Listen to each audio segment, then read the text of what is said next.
Hello and welcome to the Angus Report, a news program geared toward cattle producers.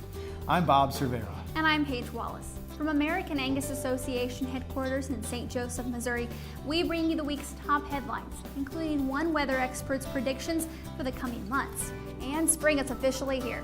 Are your pastures ready? We look at getting a jump start on grazing. Also, turn your cull cows to treasure. How one program uses your cull cow proceeds to benefit others.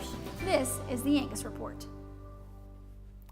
Our top story for the week. Spring has arrived, and with it, pasture maintenance. For producers in drought-stricken areas of the country, a little TLC might be in order.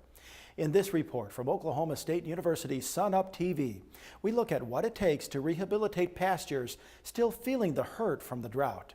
So in order for these pastures to recover, there's going to have to be some management practices occur that are going to allow these grasses to reestablish their root system, if you will, so that they can recover more quickly. Rains we've had have stimulated some growth of some of the winter annual weeds that are present even in these warm season pastures. So some level of weed control is going to be important, whether or not it's controlling the winter annual weeds or whether or not it's controlling some of the broadleaf weeds that are going to occur as the temperatures warm up. The second factor that's going to be important is fertilization is also going to be critical. Now remember, we talked about a lot of these grasses are short because they were overgrazed, they've got short root systems. So I think additional phosphorus may be necessary to stimulate that root growth so that these pastures can recover more quickly. The third factor that's going to need to be considered is these pastures are also going to need some level of grazing deferment or harvest deferment. If you had to pick one of the three this year, that choice would be weed control. Contact your local extension office for more information regarding pasture care in your area, or visit okstate.edu for additional guidelines. The California state legislature is considering a bill that would up criminal charges for animal rights extremists targeting livestock facilities. Capitol Press reports that the bill is supported by the California Cattlemen's Association and would add livestock facilities to the list of buildings targeted by political activists.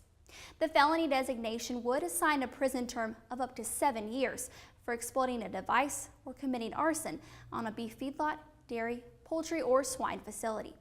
Depending on additional felony charges, the term could include up to 10 years or life in prison. A white paper from Western Kentucky University's Neville Spear suggests shifting market dynamics and other factors change the effectiveness of some crossbreeding systems. And really what the paper addresses is the indiscriminate crossbreeding, because that's where we have problems. And so it really looks at some of that decision making as we go forward in terms of why or what has been going on in sort of establishing breed trends through the last 15 to 20 years. I think the biggest changes, probably there's three of them.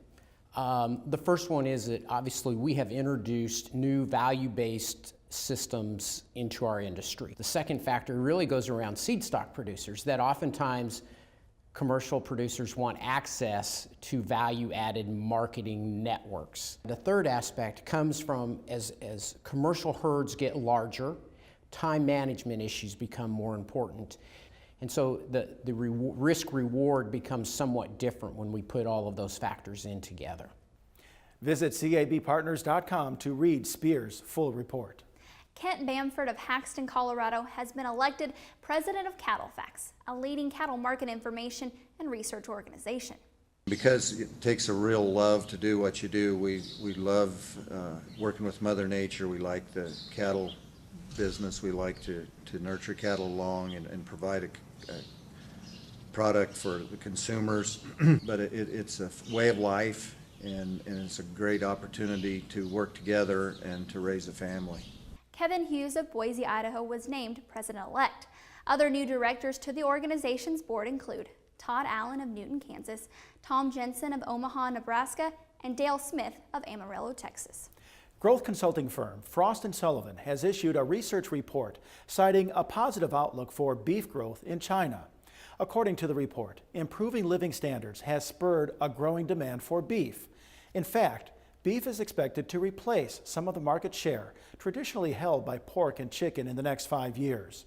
government regulation of the country's beef industry will likely further promote the development of beef in China.